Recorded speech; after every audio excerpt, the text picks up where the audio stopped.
نوال سے مزید اس کی آنکھوں میں دیکھا نہیں گیا اور ان حالات میں اس کا پہلا رد عمل موقع سے فرار اختیار کرنا ہی تھا جو اس نے کیا۔ نوال! حدید اسے روکنے کو آگے بڑھ ہی رہا تھا جب دادی اس کی پکار پر متوجہ ہو گئی۔ حدید! وہاں کھڑے کھڑے کیا کر رہا ہے؟ ان کے اس اچانک حملے پر جہاں حدید ان کی طرف متوجہ ہوا وہیں عابد نے بھی دروازے کی جانب دیکھا۔ اب وہاں کھڑے رہنے کا کوئی جواز نہیں تھا، اس لیے وہ اندر چلا آیا۔ عابد احمد سے سلام دعا کرنے کے بعد دادی نے سوال کیا، نوال کو نہیں لایا ساتھ؟ کہا بھی تھا اسے اکیلے وہاں دیکھ کر انہوں نے یہی نتیجہ نکالا۔ ہاں میں یہی بتانے آیا تھا کہ نوال ابھی اپنی دوست کے ساتھ ایگزامز کی تیاری کر رہی ہے، اس لیے میں نے اسے ڈسٹرب نہیں کیا۔ حقیقت چھپا کر اس نے اپنے تئیں نوال کا دفاع کیا تھا۔ ارے تو کچھ دیر کی ہی بات تھی، پھر واپس چھوڑ آتا اسے، ایک کام نہیں ہوا تجھ سے۔ ان کو اب رہ کر اس پہ غصہ آ رہا تھا۔ حدید نے شرمندہ ہونے والے انداز میں سر جھکا لیا۔ کوئی بات نہیں اماں جی، نوال گھر ہی میں ہے نا، کہیں بھاگ تھوڑی نہ جائے گی۔ ہم اس کے امتحانات ختم ہونے کا انتظار کر لیتے ہیں، پھر بات کر لیں گے آرام سے۔ عابد احمد نے اس مسئلے کا آسان حل نکالا، جسے سن کر حدید کو یک گونا سکون آیا۔ البتہ وہ نفی میں سر ہلانے لگی۔ تم نہیں سمجھو گے عابد میاں، کوئی پریشانی ہے؟ انہوں نے دادی کو یوں گہری فکر میں مبتلا دیکھ کر پوچھا۔ ٹھیک ہے بیٹا جی، جیسی آپ کی مرضی، پھر نوال سے امتحان کے بعد ہی بات کریں گے اس سلسلے میں۔ اب اور وہ کیا کہہ سکتی تھیں اس کے علاوہ؟ عابد احمد کو یہ تو نہیں کہہ سکتی تھیں کہ وہ زویا کی ضد دیکھ کر ہی اس قدر جلدی کا مظاہرہ کر رہی ہیں۔ میں چلتا ہوں اماں جی، میری ایک بزنس میٹنگ ہے، پھر ملاقات ہوتی ہے آپ سے۔ عابد صاحب نے اجازت طلب کی۔ برا نہ لگانا بیٹا، تم سے چائے پانی کا بھی نہیں پوچھ سکی، ملازمہ کو یہاں نہیں بلوایا ورنہ وہ نری الگ سوالات کرنے لگتی۔ عابد کے اس طرح اٹھ کر جانے پر انہوں نے افسوس سے کہا، تکلف کیسا اماں جی، آپ کو ماں صرف کہتا نہیں بلکہ دل سے مانتا بھی ہوں۔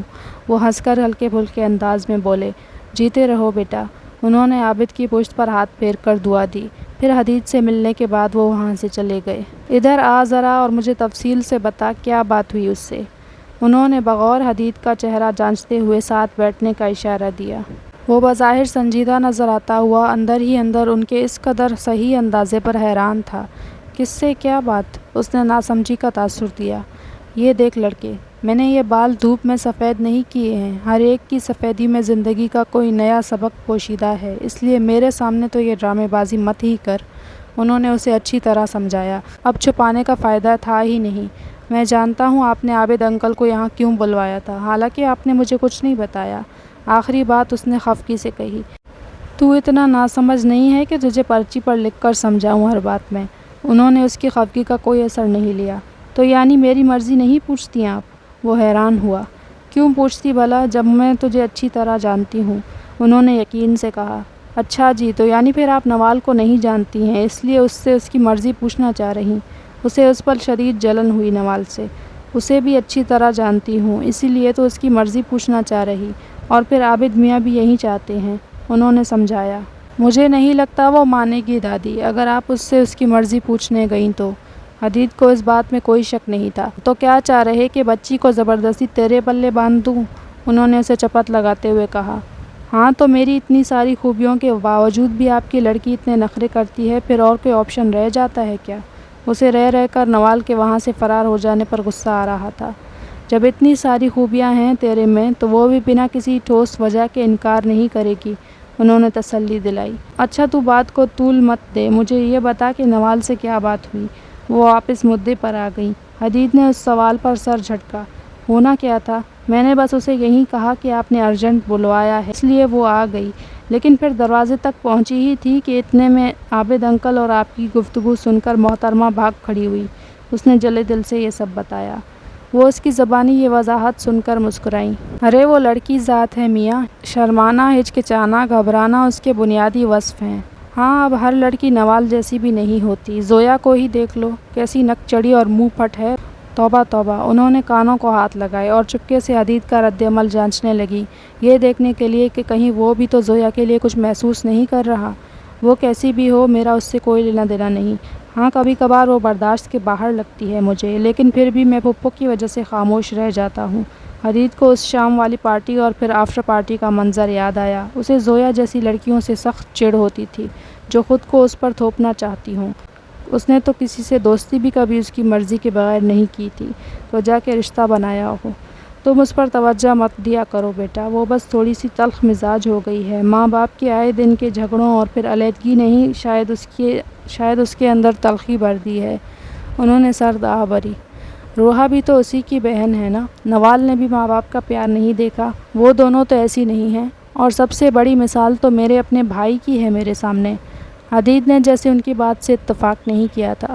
دیکھو بیٹا، ماں باپ کا پیار بچے کی نشو و نما کے لیے بے حد ضروری ہوتا ہے۔ جن بچوں کو اگر بچپن ہی سے اس پیار سے محروم رکھا جائے نا، تو پھر بڑے ہو کر ان کی دو ہی شخصیت نکل کر آتی ہے، ایک تو نوال جیسی یا روحا جیسی جو آگے بڑھ کر اپنا حق نہیں لے پاتی، اور دوسری زویا جیسی جس کو اپنا حصہ بھی کم لگتا ہے اور پھر وہ دوسروں کا حق غصب کرنا چاہتی ہیں۔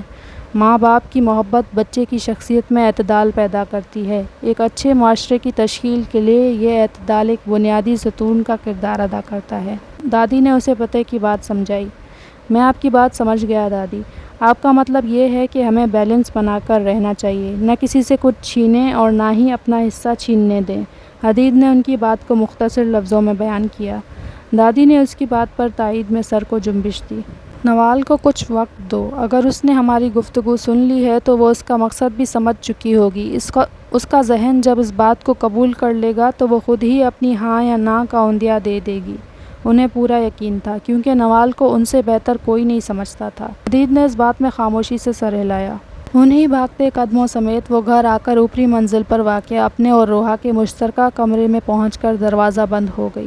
بیگ اپنے بیڈ پر پھینک کر وہ سر تھامے خود بھی وہیں ٹھہر گئی۔ کیا تھا وہ سب؟ میں اور حدید؟ نانی کی بات سماعتوں نے سن تو لی تھی، ذہن نے سمجھ بھی لیا تھا، مگر پھر بھی یقین کرنا مشکل لگتا تھا۔ ایسا کیسے ہو سکتا تھا کہ جس سے وہ ہمیشہ دور بھاگتی رہی تھی، اس سے فاصلہ بنائے رکھا تھا، اب اچانک ہی پتہ چل رہا تھا کہ اسے اس کی زندگی کا اہم حصہ بنایا جانا تھا۔ وہ شخص اس کے لیے انجان تو ہرگز بھی نہیں تھا، وہ بچپن سے ساتھ کھیلے تھے، ساتھ بڑے ہوئے تھے۔ اسے یاد تھا وہ دن جب کمال نے حدید کو عارض کے پاس امریکہ بھجوایا تھا۔ اس دن وہ کتنا روئی تھی اس کے لیے، اسے ایئرپورٹ تک چھوڑنے نہیں گئی تھی۔ گو تب وہ 7ویں کلاس میں تھی۔ اس کے جانے کے بعد شروع میں تو وہ یوں ہی روتی رہتی تھی، لیکن پھر ہر گزرتے دن کے ساتھ اس کا رونا کم ہوتا گیا تھا۔ اس نے خود کو پڑھائی میں مشغول کر لیا، البتہ اس نے کبھی بھی ایک بار بھی حدید سے رابطہ نہیں کیا تھا۔ کمال صاحب جب بھی فون لے کر وہاں آتے، وہ اسی طرح کمرہ بند ہو جاتی۔ سب کے لاکھ کہنے پر بھی اس نے اپنی ضد نہیں چھوڑی اور کبھی اس سے بات نہیں کی۔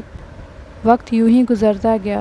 وہ انٹر کر رہی تھی، کمال صاحب بیمار رہنے لگے تھے، ان کا وہاں آنا جانا کم ہو گیا۔ روحا کی زبانی اکثر وہ حدید کی خیر خبر سن لیا کرتی تھی، وہ آج کل یونہی میں ہوتا تھا۔ بہت سا عرصہ گزرنے کے بعد جب ایک دن کمال نے اپنی بیماری کے سامنے شکست تسلیم کر لی، تب اس نے کئی سالوں بعد حدید کو باپ کے انتقال پر وہاں پایا تھا۔ وہ بدل گیا تھا، حد سے زیادہ بدل گیا تھا۔ نوال جو اس سے فاصلہ بنا چکی تھی، اب کترانے لگی تھی، یوں جیسے وہ اس کے لیے کوئی اجنبی ہو۔ کمال صاحب کے انتقال کے کچھ ہفتے بعد حدید واپس چلا گیا۔ نوال کو اپنا دل ایک بار پھر خالی ہوتا محسوس ہوا، لیکن پھر جب اچانک 1 ماہ بعد واپس آ کر اس نے سب کو آگاہ کیا کہ اب وہ وہیں رہے گا، تب اس کے اس فیصلے سے سب ہی خوش ہوئے تھے، لیکن اس نے خوشی سے زیادہ اپنے اندر بے چینی محسوس کی تھی۔ چند دن کے لیے آنے والے حدید سے تو وہ چھپ کر رہ سکتی تھی، لیکن اب ہمیشہ کے لیے واپس آنے والے سے خود کو کب تک چھپائے رکھتی؟ اور اس پہ مستزاد اب عابد احمد اور نانی کی پلاننگ، ان دونوں کو ایک رشتے میں باندھنے کی۔ اف، کہاں جاؤں میں؟ بال مٹھی میں دبوچے وہ سوچ کر پاگل ہو رہی تھی۔ ایک دوست سے تو دامن چھڑوا لیا، کزن سے بھی منہ موڑ لیا تھا، لیکن اب اسی شخص کو جیون ساتھی کے روپ میں وہ کیسے قبول کر لیتی؟ مجھے خالہ ماں سے بات کرنی چاہیے، اسے ایک یہی حل سجائی دیا۔ خود کو نگار سے بات کرنے کے لیے تیار کرتی وہ کمرے سے باہر نکل آئی۔ نگار ظہر کی نماز ادا کرنے کے بعد بیٹی کے نزدیک چلی آئیں۔ زویا کو اس کے کمرے میں بھیجنے کے بجائے انہوں نے اپنے ساتھ رکھا تھا۔ وہ فی الحال اسے پھر سے تنہا چھوڑنے کا رسک نہیں لے سکتی تھی۔ زویا بیڈ گراؤنڈ سے ٹیک لگائے بیٹھی تھی۔ پروین ابھی کھانا دے کر گئی تھی جو نگار اسے کھلا رہی تھی۔ موم، آپ نے میری بات کا جواب نہیں دیا، زویا نے ان کا ہاتھ روک کر سنجیدگی سے کہا۔ نگار کے کمرے میں داخل ہوتی نوال کے قدم وہیں تھم گئے۔ کون سی بات بیٹا؟ وہ جان کر بھی انجان بنی۔ زویا کی سنجیدگی غصے میں بدلنے لگی۔ آپ اچھی طرح جانتی ہیں میں کیا کہنا چاہ رہی ہوں، لیکن پھر بھی آپ اگر دوبارہ سننا چاہتی ہیں تو میں دوہرا دیتی ہوں۔ نوال تک اس کی غصے کے باعث تیز ہوتی آواز بخوبی پہنچ رہی تھی۔ میں حدید سے شادی کرنا چاہتی ہوں۔ آپ کو نانی کو منانا ہوگا اور حدید کو بھی۔ زویا کی ہٹ درمی عروج پر تھی۔ نوال کا ہاتھ دروازے کے ہینڈل پر سخت ہو گیا تھا۔ اس کے دل نے ایک بیٹ مس کی تھی۔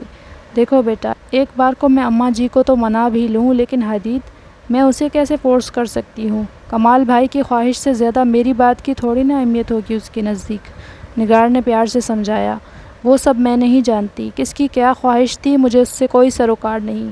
ہاں حدید میری خواہش ہے، میں بس اتنا جانتی ہوں، اور اسے مجھ سے کوئی بھی نہیں چھین سکتا، نہ تو آپ، نہ ہی آپ کی وہ چہیتی، اور نہ ہی خود حدید۔ وہ چیخ چیخ کر کہتی ہاتھ مار کر کھانے کی ٹرے زمین بوس کر چکی تھی۔ نوال کا وجود اس کے اس شدید رد عمل کو دیکھ کر لرز اٹھا تھا۔ خوف کے مارے اس کی آنکھوں میں موجود پانی بھی آنکھوں ہی میں جم گیا تھا۔ وہ الٹے قدموں واپس اپنے کمرے میں جا کر دروازہ بند کر کے بیٹھ گئی۔ نگار یا زویا کو اس کی وہاں موجودگی کی بھنک بھی نہیں لگی تھی۔